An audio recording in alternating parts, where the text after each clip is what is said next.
Hi guys, sorry that it's been a while. When this annual came out, I actually like didn't manage to immediately get my hands on it, and then I took a little bit to a little bit of time to actually get to reading it. Once I did get my hands on it, and it's probably gonna come even later than that, like this video, because it is an annual. That means that it's longer than normal issues, which in turn means that it's gonna take me a while to edit. But anyway, like I love this cover. I really love it. It's done in the style of like this year's Sonic channel art. Like not the calendar ones, those have a nice style as well, but you know the monthly ones that they've been posting on the official Japanese Sonic Twitter for, well, I think since the beginning of the year. I think they had like a first piece with like the desserts level from Colors, and then they had a New Year one, and they just kept going with these monthly. And of course that means Big is there as well, and like in the background, because he's been having cameos in the backgrounds of each of these Sonic channel pieces. Save for one, like the first one I mentioned, I didn't find him anywhere, and I think somebody like confirmed to me that he's not actually in the first piece, but that's like the only one. And I like the little bits, like the Sonic cookie that Amy has, that looks like the Sonic ice cream, and Tumble in the background is like looking really sad and devastated that he doesn't get to have cake. Poor guy. Like I kind of like that character. He has his like moments like these, like when he was sad over his tail, like mechanical tail being broken by Tails. I think it was Tails. It's been a while.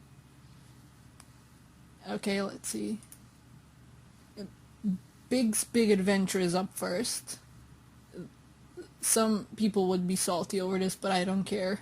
Like, I really like this character. And we have like gorgeous art right off the bat. Like just seeing the credits, I was excited for two things, and that's the Big story was first, since like I said, like I unironically love Big, and the second thing was that John Gray is on art duty because I love his art. Like look at it, this is gorgeous. Like I love how toony his work is and how detailed he can make things using just like, you know, the black shading and it kind of being like cross-hatchy. It reminds me of like old comics. I can't remember which ones, like right off the bat. Like old non-Sonic comics. And honestly, comics that have existed even before Sonic. Like, you know, the inking and the shading has, I don't know, just a traditional art look to them, you know?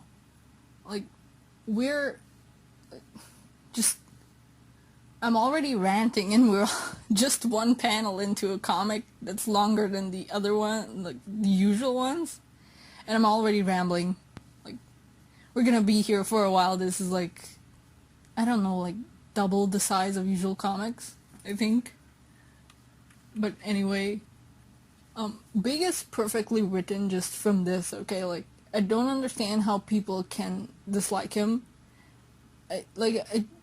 I guess they have more of a beef with his gameplay style in the adventure games, or well, in Sonic Adventure 1.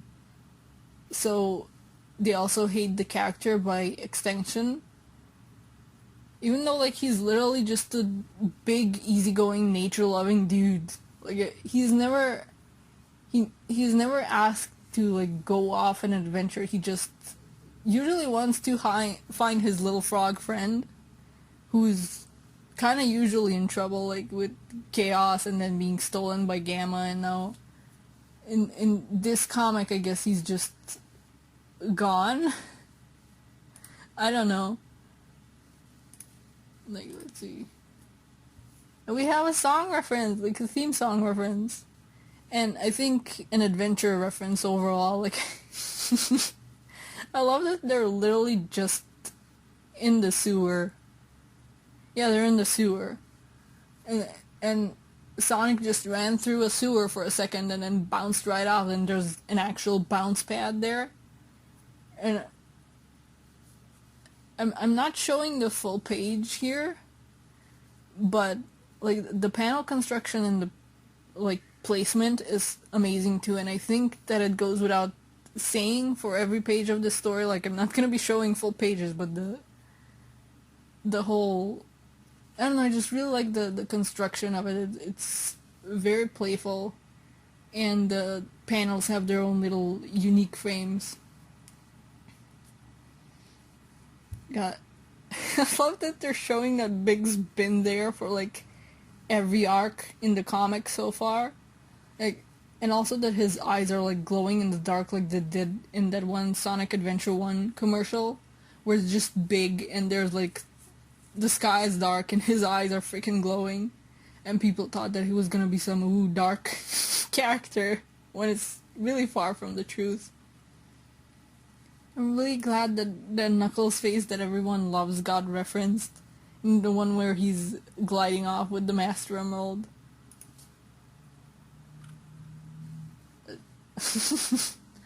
My one wish for Big the Cat in this comic is for him to one day like properly meet Rough and Tumble and actually call them Rash and Truffles before they can finish their whole like Team Rocket-esque spiel and introduce themselves. Just Rash and Truffles, my favorite characters. Oh god. Okay, first of all, again, the shading. Like, look at it. It didn't have to be so detailed, but John Gray like did that. He did that for us. He did that for us. Second, Big being so lonely that he figures he might as well be hearing like voices and things from loneliness is kind of heartbreaking. But also, this is chilling. Rough and Tumble are still down in that pit that they got stuck in when the Zombot arc started, and they're looking up like directly at Big, like some freaking predators or something. And all they probably do down there is like walk back and forth and bump into walls and like let out zombie okay zombie groans and growls. Like, they're villains, but like, damn, they don't deserve that. Like, third, do you see what I meant with the awesome panel composition and like the each panel kind of having its own custom frame? Like, you can see the metal virus like creeping up on the borders of this one because this is where it starts pretty much. I mean, Rough and Tumble is where it started with. I wonder if they're actually gonna get out of that freaking pit. I mean, they kind of have to, because they're gonna be bad guys, I'm pretty sure, but you know. God, I'm sorry that I'm gonna start to sound like a broken record. The background, it's amazing. Like, it's detailed, and I'm like a sucker for the post-apocalyptic like ruined city vibes, and the little details too. Like, Zomba Charmy is flying through the city, and like there's a Zombot lurking in the like cracks of the wall. The street names there, I don't know if you can see them proper, but I'm pretty sure that they're the names of the writers for the Fleetway comic. Like, I don't know, I think that's it. And there's a freaking bloody handprint, I think, in the bottom left corner there. Like, the freaking, like, and then behind Big you have the like chilling writing on the walls done with the metal virus, telling us that this is like the last thing somebody did before they turned. And like, they didn't even finish writing, and then among all this like darkness and, you know, apocalyptic vibes and the tragedy of it, you have the freaking pun on the sign Big is holding, the no barking zone, which I think tells us something about canine Mobians, and yes, I'm absolutely ready to take this hidden joke seriously. it's it kind of shows the balance between like the darker plot, but there's still time for more lighthearted stuff. I mean, this is pretty much this story so far. Yeah, like okay.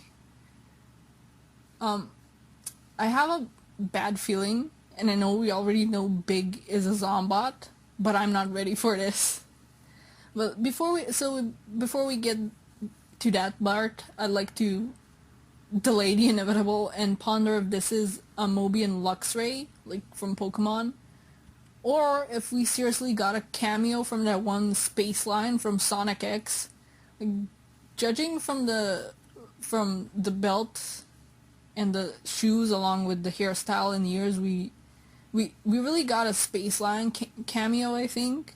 Like, poor dude can't catch a break. He died in Sonic X, I'm pretty sure, like, to the Metarex. He had a cameo in Archie where he witnessed, like, the new Death Egg approaching the city, and now he's a Zombot. Like, this guy's doomed no matter what universe he shows up in. Like, I feel bad for him. Freaking hell. Okay, I had a feeling Froggy would be the one to catch it first and pass it on to Big, like, but goddamn. And I see what you did there, Mr. Gray. Making us see, like, the same scenery from the start, like, now slowly getting turned metallic. How dare you? Like, this is the first story, too. I don't know if I'm ready for the rest. But, this story was a delight. I don't think I've gotten to see a fully illustrated story from John Gray since the Archie Day. Like, the Archie days, correct me if I'm wrong, since my brain is pretty garbage at remembering. But I think that's right. Like, I think that he hasn't gotten to illustrate a story until now. For IDW, I mean. He mostly did covers, I think. But he's improved a lot while still keeping a lot of his, like, stylistic traits. I think this art was perfect for this story. Like, Big is a pretty goofy character, so the moments of silliness fit with that, with, like, the cartoony style. But there were serious and chilling moments, too, that went perfectly with how John Gray sets up a scene, and, like, especially with the style of shading he picked for this issue. I think it was really fitting. I hope we get to see more of this. Like, I want to see more of John Gray's art because his, like, I'm a fan of his cartoony style, and I think it's obvious by now I'm a really big fan of the environments he draws. Like, they're detailed, but not distractingly so. Okay, moving on. In this next story, we get introduced to a new character, which I didn't expect. But I love him already. He seems like a chill guy, like working in a radio station with fittingly so a night program. And he has Crush 40 on vinyl, apparently. That's in one of the other panels. So, like, I'm a night owl myself, so I'm pretty sure if this radio program, like, existed, I'd probably tune in, like, every night while I'm drawing and stuff. And another new guy. This is a little light, I'm sorry. I'm kind of laughy, but this is a delight. I love that Night the Owl, you know, the night person, has the, like, bright morning and day type color scheme, like, you know, with these warm colors. Well, Dawn, who's not the night person, obviously, gets the night dusk type of color scheme. They're one of those types of characters. They're like opposites, but they go really well together, like design-wise at least, because, I mean, we just met them. You know, somehow I didn't expect the story to take this turn. You can practically, like, hear these people with, like, you know, that kind of static that happens when you call into the radio. And there's just this chilling little detail that the lights in the city are going out just as it's getting darker, when there should be more and more lights. Like, these are more and more people going down. And probably more and more houses being broken by frickin' zombots.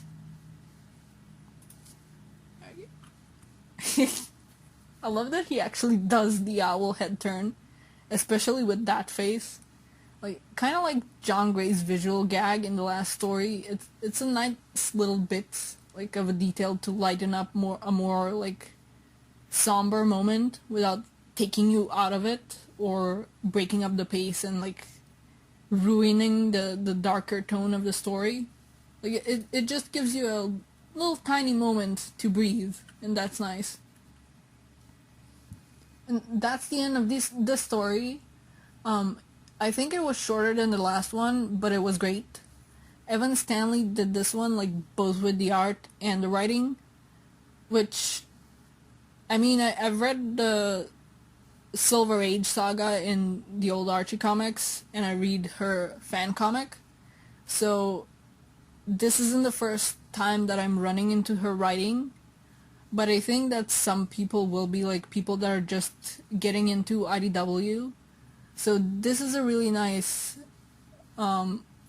first taste of her writing for some people, I think, and I liked it a lot. Like, we met these characters just now, and only got to know them for a few pages, but I already love them. I want to draw fan art of them. And I already mentioned what I love about the designs, but I also like that Knight is round. I feel like a lot of Sonic characters have either just the big buff Dorito body shape, or just the standard thin Sonic body type.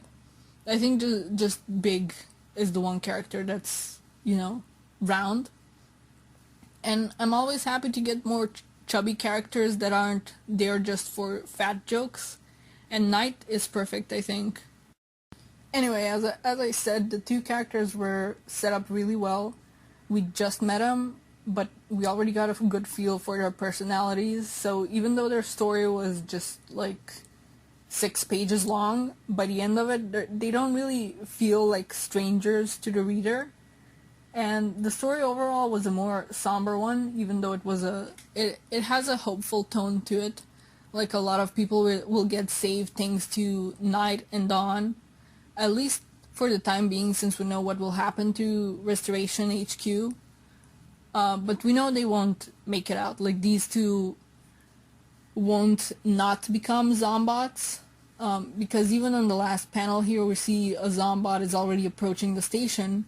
We know more will come eventually, and there's that big window that the station has, so it's probably how they're gonna get in. Like, they're gonna break it and get in, probably.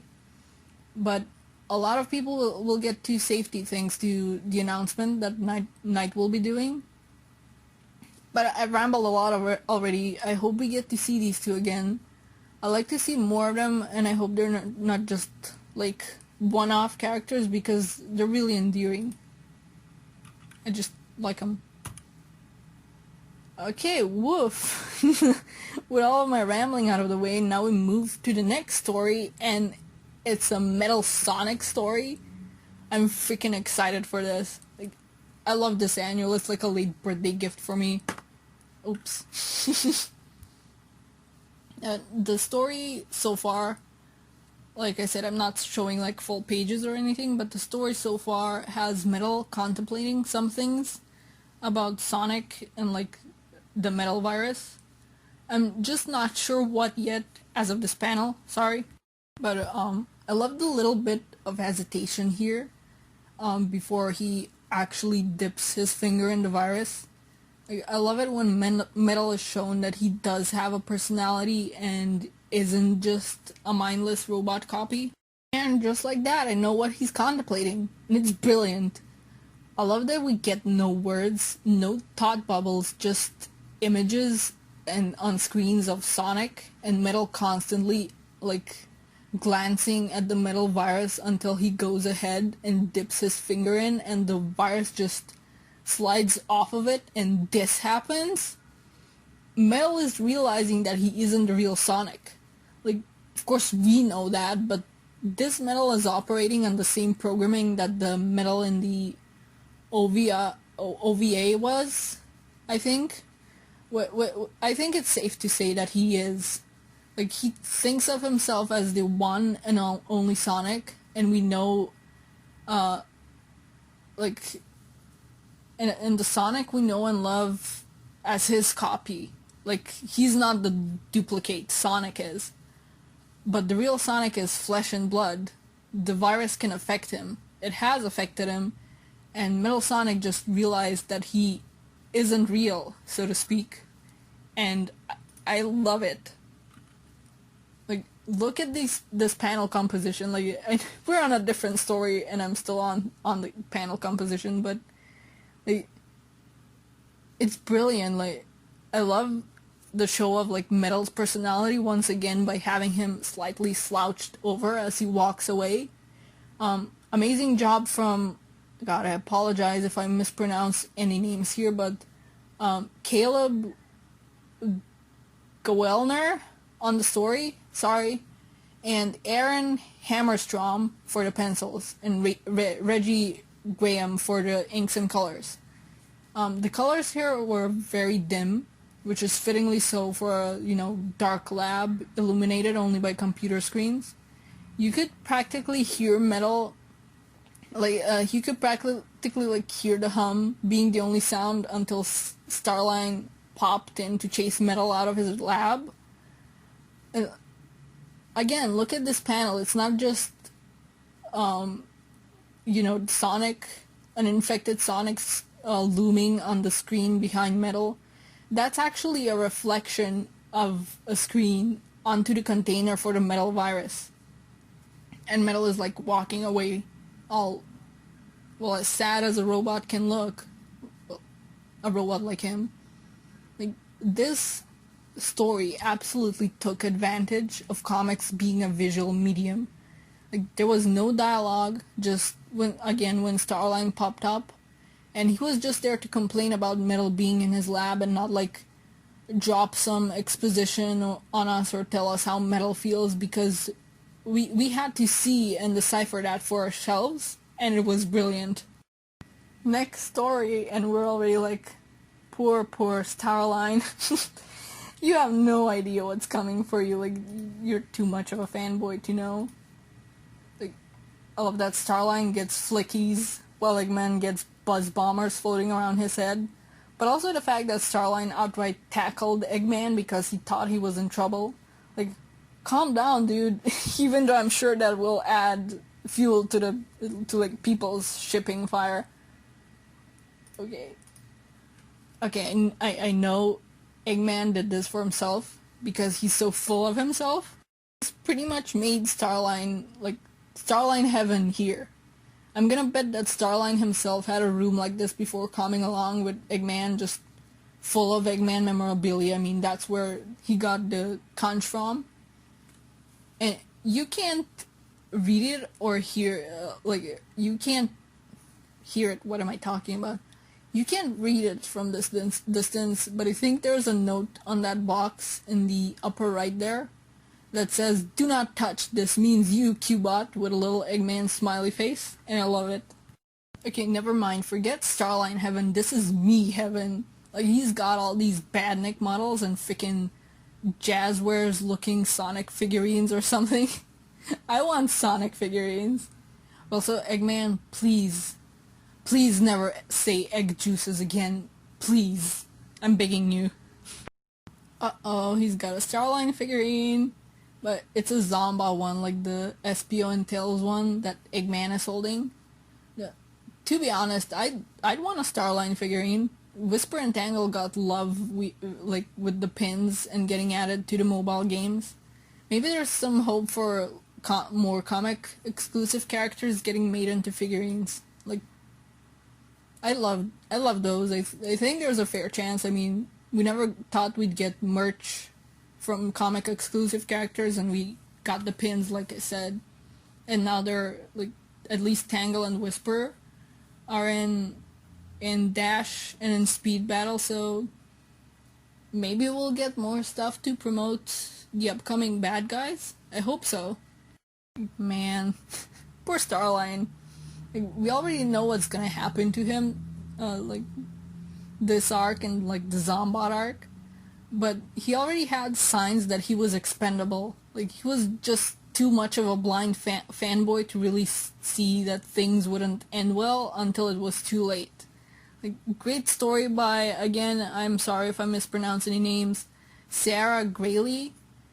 It kind of reminded me, and well, the readers in general, just how egocentric Eggman is, and that everyone around him is expendable. They might be useful to him for a little bit, but he's pretty much ready to drop them when he doesn't need them anymore, and he even plans on it. Like, he wouldn't have a Zombot Starline figurine if he didn't plan on just pretty much having him be a Zombot by his side, you know, being controlled, except he didn't plan on never being able to control the Zombots, so... Okay, this next one might end up being another story that breaks my heart. Like, Espio and Vector are still looking for Charmy. They won't even discuss the possibility of him being a Zombot, and are working under the assumption that he's still out there, not a Zombot, and scared because, you know, he's a little kid in the middle of the apocalypse and saw the ship leave without him. That's what they're assuming. But, and wait for reality to smack them in the face. Zombot Charmy is right there, but they're still kind of in denial, or at least Vector is, because after this he says that Charmy found them. Like, side note, I like that they use the design of the different, like, the designs, oh boy, there we go, of the different flickies that they had in Sonic 3D Blast. Yep. He's pretty much in denial, like, which we saw bits of before he, like, acted like it wasn't risky to keep Charmy in the HQ. With them, like, he's pretty reckless, which Espio tells him as well, so he's not really coping all too well with this, which we already knew, but hey, I hadn't started my review back when those issues came out, or my reviews, plural. Okay, this scene kinda hurts in hindsight. Like, Vector says he has a plan if Espio has his back, and Espio says this, like, he says always. But now, like, all the chaotics save for him are gone, and I'm pretty sure that Espio blames himself for not having Vector's back, like, just that one last time, even though it's not really his fault, but, you know, Survivor's Guild and all that. This look too, like, you know that for a second there he wondered if Vector would come out of that cloud, like, infected. I'm sad. Yep, the chaotics always find what they're looking for, and boy will this find come back to bite them later. We know that. I like that the story got included in the annual. Like, the annual is, after all, a place to tell smaller stories that there's no time for in the main issues. Because if all the annual stories got included, the arc would be way longer. But this way, they're like, yeah, it would be longer if they added these to the main book. And I feel like the question of how did Vector and Espio get Zombot Charmy back probably popped up in people's minds when Charmy popped back up. Sorry if you can hear my cat meowing in the background, he's being a butt. But, yeah, of course there was no time to dwell on it in the main story, especially since it's a minor question here in the grand scheme of things. So I'm glad we got to see it here at least. I wasn't too crazy about the art in this story, but that's purely a me thing. Like, I like more dynamic lines, and the stylistic choice for this story was more of a thicker, single-size lines kind of thing. And I felt like the shading could have been more influenced by its environment. So like I said, it's purely a me thing. Somebody using bold lines in a single size doesn't mean that it's bad. It just means that it's not my cup of tea, but it's probably somebody else's, and that's fine. Like, it's subjective, as all art is. this annual won't stop with the punches to my heart. Like, will it? I already have a feeling about what this story will be about, but anyway, is that a kid wearing a Steven shirt, or am I just too much of Steven Universe trash and I think that every yellow star on a pink background is a Steven thing? Who knows? Daniel won't answer that question. Okay. This does not bode well already. I just want to point out I really like the style, especially the way the mouths and the eyes are drawn. I'm once again reminded of old comics, more cartoony ones. I think in this case I'm thinking of a particular one, but I can't for the life of me remember which one. Damn it, kid, she just told you not to touch it. Honestly, she should have just added something like, it'll make your hands fall off, or something, like, don't touch this, it's not safe, hardly ever works on kids on its own. Especially rowdy cartoon kids. And she's doomed. I mean, we knew that already, we saw that, but not the how and the why, as I mentioned before with the chaotic story. But she's holding that kid's hand. Pepe, what the hell, dude? Sorry, my cat is a bumhole. Christ, that startled the hell out of me. What the hell? But, yeah, she's holding the kid's hand, and he's already infected even though nobody knows yet. Like, he hid it from everybody. Oh, yeah, you can wash it off. Just give your friends a bath. It's fine. They're fine. Just, yeah, sure, why not? And we know what goes on from here. Jewel jumps Tangle, and Tangle falls to the virus, but not before breaking our heart just a little bit more. This was another nice story that seemed like stems from a minor question. We didn't know the why and the how of why Jewel was a zombot, but there's my cat again. I don't know if you can hear that, but he's being a butt. Being a butt. There he goes.